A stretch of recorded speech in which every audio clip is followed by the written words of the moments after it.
여러분 혹시 페라리를 탄 사람을 부러워하는 그 순간 부자가 될 기회를 영원히 놓쳐버릴 수도 있다는 생각 해보셨나요? 좀 이상하게 들리시죠? 오늘 이 시간을 통해 우리가 부에 대해 흔히 가지고 있는 가장 큰 착각, 바로 그 착각을 한번 제대로 깨부숴 보겠습니다. 자, 이 질문부터 한번 시작해 볼까요? 길에서 정말 멋진 스포츠카가 쌩 하고 지나가요. 그럼 우리도 모르게 와, 진짜 부럽다. 이런 생각이 들잖아요. 그런데 한번 생각해 보세요. 그때 우리가 부러워하는 게 정확히 뭘까요? 그 번쩍이는 차 자체일까요? 아니면 그 차를 모는 사람일까요? 아마 대부분의 사람들에게 성공이란 바로 이런 그림일 겁니다. 그렇죠? 열심히 일해서 돈 많이 벌고 그 돈으로 내 성공을 남들에게 보여주는 것. 이게 우리가 어릴 때부터 봐왔던 성공한 부자의 모습이니까요.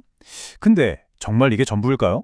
네, 그럼 지금부터 그 화려한 환상의 껍질을 한 겹 벗겨내고 우리가 왜 페라리를 부러워하면 안 되는지 그 진짜 이유를 한번 파헤쳐 보겠습니다.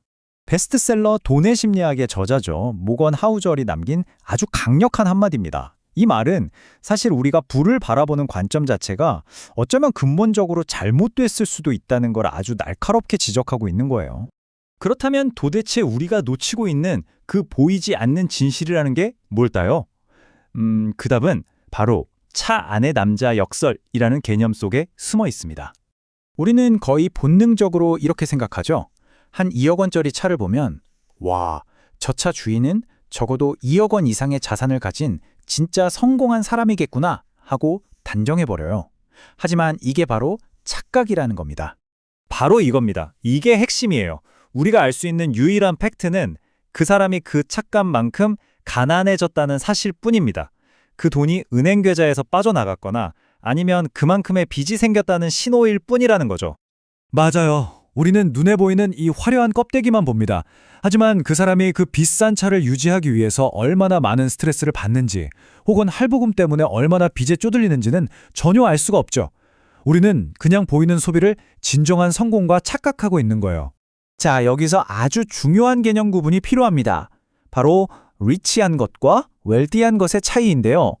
한국말로는 둘 다 그냥 부자라고 하지만 사실 그 의미는 하늘과 땅 차이입니다.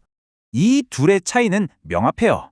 리치는 현재의 높은 소득을 기반으로 한 화려한 소비, 즉 남들 눈에 보이는 부를 의미합니다. 반면에 웰시는 쓰지 않고 차곡차곡 모아둔 소득, 그러니까 주식이나 부동산처럼 눈에 잘 보이지 않는 미래를 위한 자산을 뜻하죠. 그러니까 진짜 웰스는 당신이 뭘 샀느냐로 증명되는 게 아니라 뭘 사지 않았느냐로 증명되는 겁니다. 사람들이 부러워하는 그 페라리를 살 능력이 충분히 있지만 사지 않고 그 돈을 자산으로 남겨두는 것. 그것이야말로 진짜 웰스라는 거죠. 그래서 결론은 이겁니다. 우리가 진짜 부를 쌓지 못하는 가장 큰 이유는 눈에 보이는 리치한 사람들을 흉내내느라 정작 눈에 보이지 않는 웰스를 쌓을 기회를 스스로 걷어차 버리기 때문이에요.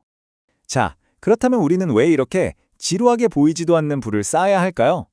그 돈으로 우리가 궁극적으로 얻고 싶은 건 도대체 뭘까요? 이 문장 정말 오늘 이야기의 가장 중요한 메시지라고 할 수 있습니다. 돈의 가장 위대한 가치는요, 더 비싼 물건을 사는 능력이 아니에요. 바로 내 인생의 시간을 내 마음대로 쓸 수 있는 자유를 사는 능력입니다.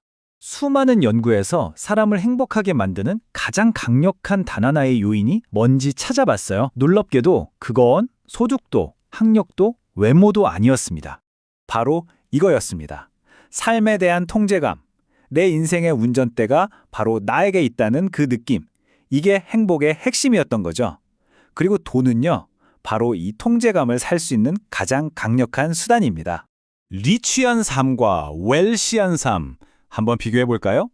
예를 들어 연봉 5억을 받아도 매일 야근에 주말 출근에 상사 눈치까지 봐야 한다면 그 사람은 돈은 많을지 몰라도 사실상 시간 거지일 뿐이죠. 반면에 내 자산에서 나오는 돈으로 생활이 충분히 가능하다면요. 매일 아침 눈을 떠서 오늘은 뭘 해볼까? 이걸 스스로 결정할 수 있어요. 어떤 게 진짜 성공일까요? 그럼 이 모든 걸 어떻게 우리 삶에 바로 적용할 수 있을까요? 마지막으로 자유를 사는 사고방식에 대해서 간단히 알아보겠습니다. 방법은 아주 간단합니다. 딱 2단계만 기억하세요. 앞으로 명품 같은 사치품을 볼 때는요. 아, 저건 내가 포기해야 할 미래의 자유 시간이구나. 이렇게 생각하는 거예요. 반대로 저축을 하거나 주식을 한 주 살 때는 나는 오늘 미래의 자유 시간을 조금 더 샀구나 이렇게 생각하는 거죠. 바로 이 작은 관점의 변화, 이게 전부입니다. 이 변화가 여러분의 소비 습관과 투자 철학을 완전히 바꿔놓을 거예요. 보이는 부를 좇는 사람에서 보이지 않는 자유를 차곡차곡 쌓아가는 진짜 부자로 말이죠. 이 질문을 마지막으로 남겨드립니다. 오늘 하루를 돌아보면서 내가 쓴 돈과 모은 돈을 자유라는 새로운 관점에서 한번 계산해보세요. 아마 돈에 대한 생각이 완전히 달라지는 경험을 하시게 될 겁니다.